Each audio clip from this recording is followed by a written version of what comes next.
have never lied against anyone. Yeah. If I don't know, I'll say I don't know.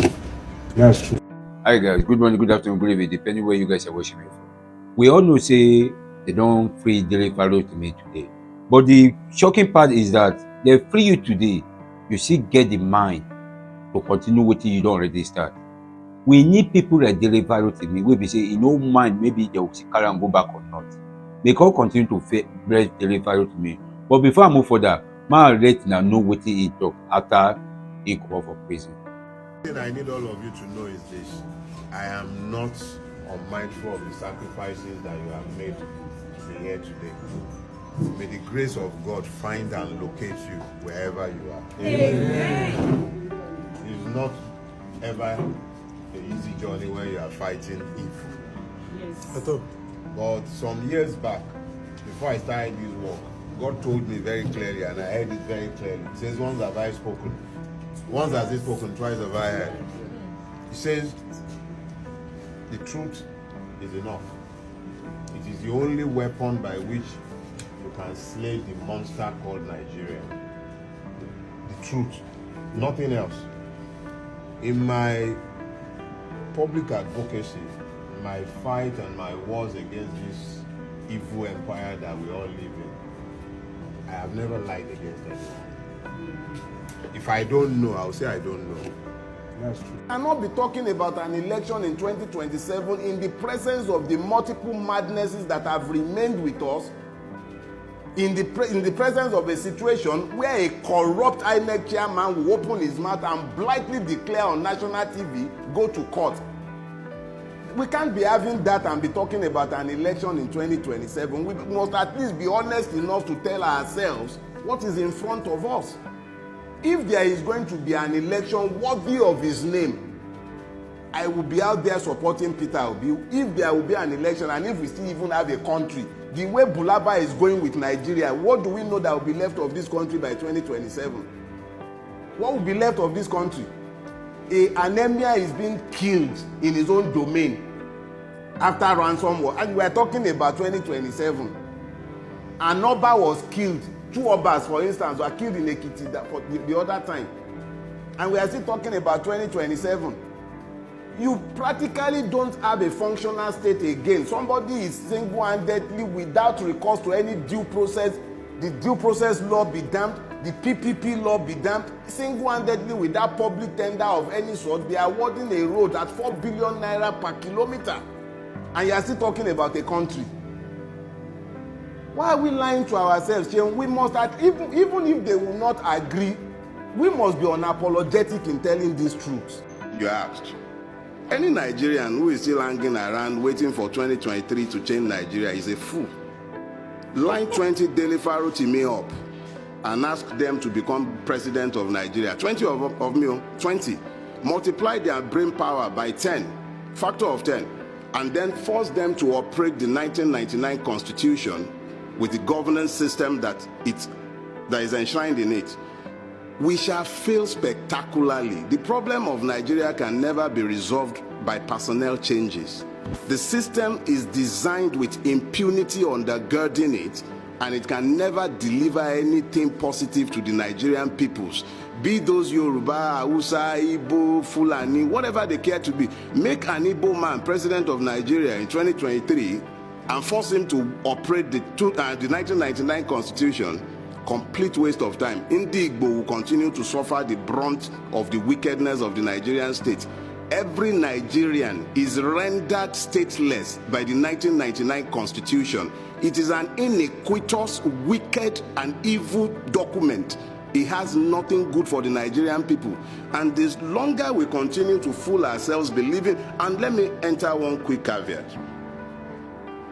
Our rulers are actually very intelligent when they care to be, especially when it comes to their own preservation. And I know as a fact that they're already making noises about restructuring in Abuja. The Mace Snatcher and the Lawan and that one that calls himself Baja, all of them are sat there running helter-skelter, cobbling together some lies that they intend to sell to us as constitutional, what do they call it, amendments. Let's be clear. You cannot continue to build on top of lies. You can't sustain that lie. And as long as justice is missing in a place, you continue to have strife. We need to tell ourselves the truth, and that truth is that the closest we can come to normalcy in Nigeria is to have a return to the original agreements that founded this country.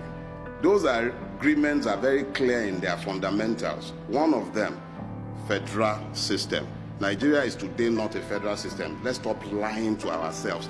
The word federal was brought to life by the American election. Each state has its own electoral body because it is essentially a country within a larger country. That was what our fathers agreed. Nobody agreed a situation where a clueless man will sit down inside a rock and begin to issue edicts and diktats to every other person. Nobody signed on for that in 1960.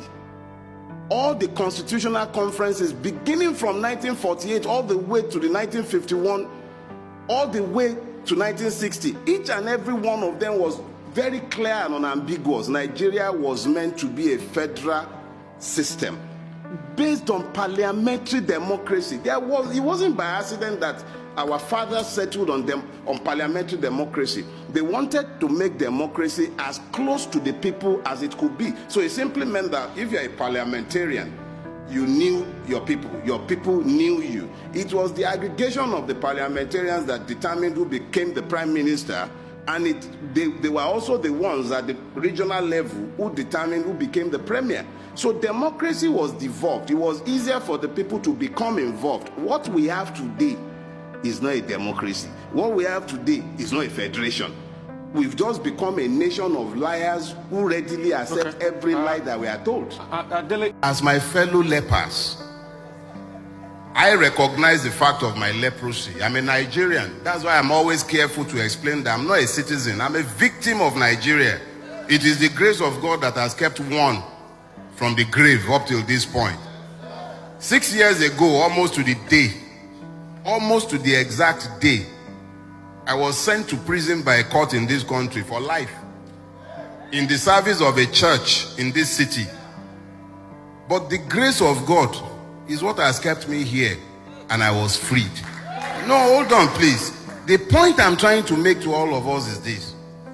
If we do not recognize the fact of the commonality of our victimhood, if you continue to think that those who voted Bulaba deserve their punishment and you don't want anything to do with them, you can't even bring yourself to show mercy to them as Christians, how do you bring yourself together to fight the evil?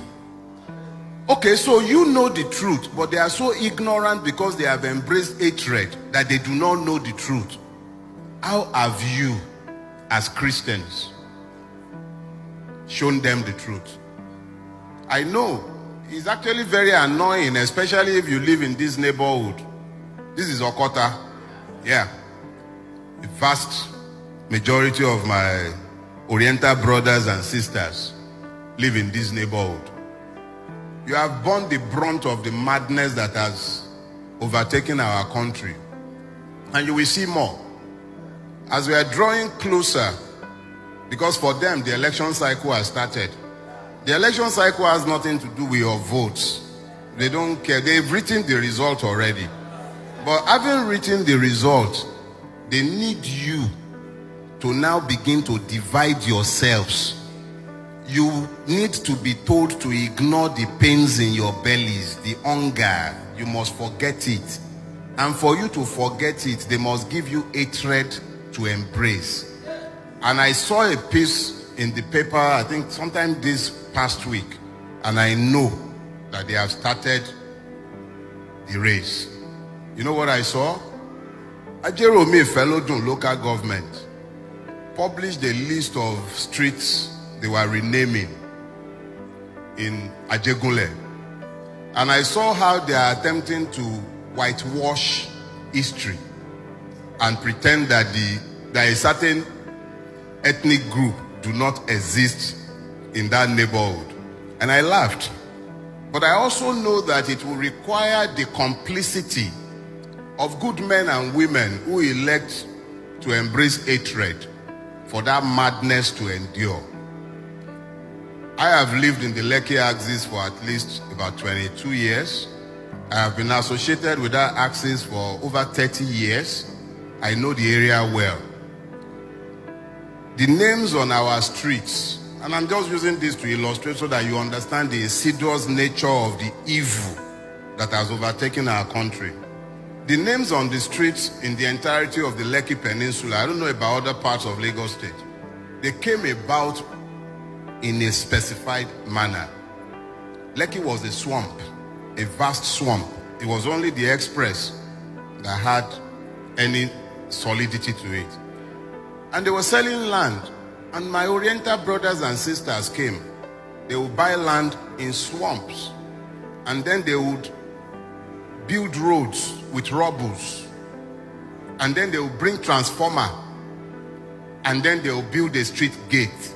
And other people will be encouraged by the reason of their presence to come and start building on their own plots. And then the way you name streets, you take an application to the traditional ruler that the street be named after you. The traditional ruler and his secretary will verify your contribution to the neighborhood you are asking to be named after you. Almost every name you see decorating any street in Lekki, particularly the entirety of the greater Lekki Peninsula, they were men who either built roads or bought transformers. They were the first, they were the pioneers. Those who are today turning around and making it seem as if these things came by accident and they were on hand in an attempt to turn brothers against brothers for reason of political validation, they require you to forget that you are commonly lepers. May God cure all of us of our leprosy. But it does not change the fact that Nigeria has inflicted leprosy on those who should be citizens. Our afflictions are common to us.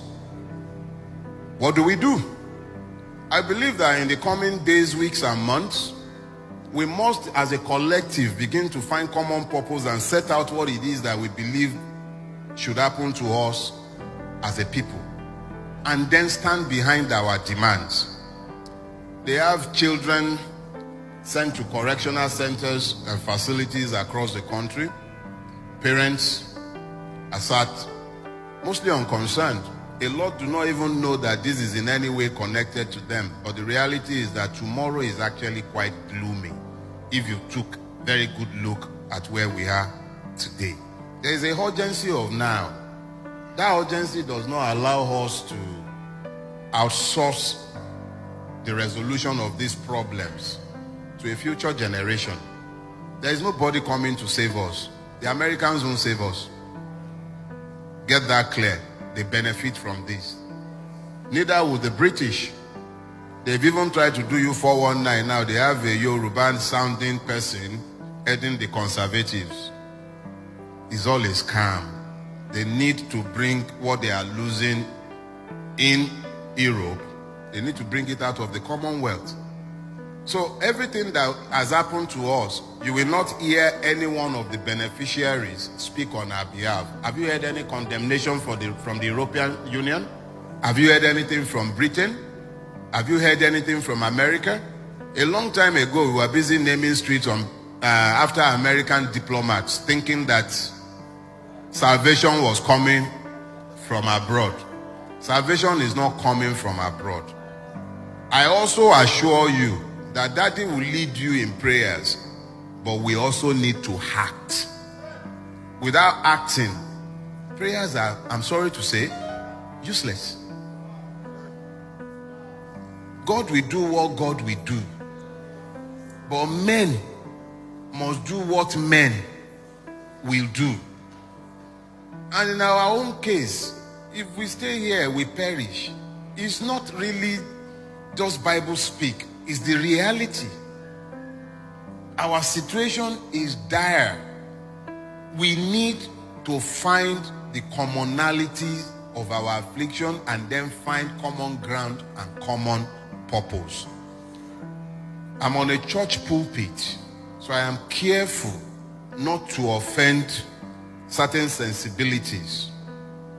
But let me also say this. May the tribe of Pastor Ayedogbon increase. When the Church of Christ becomes complicit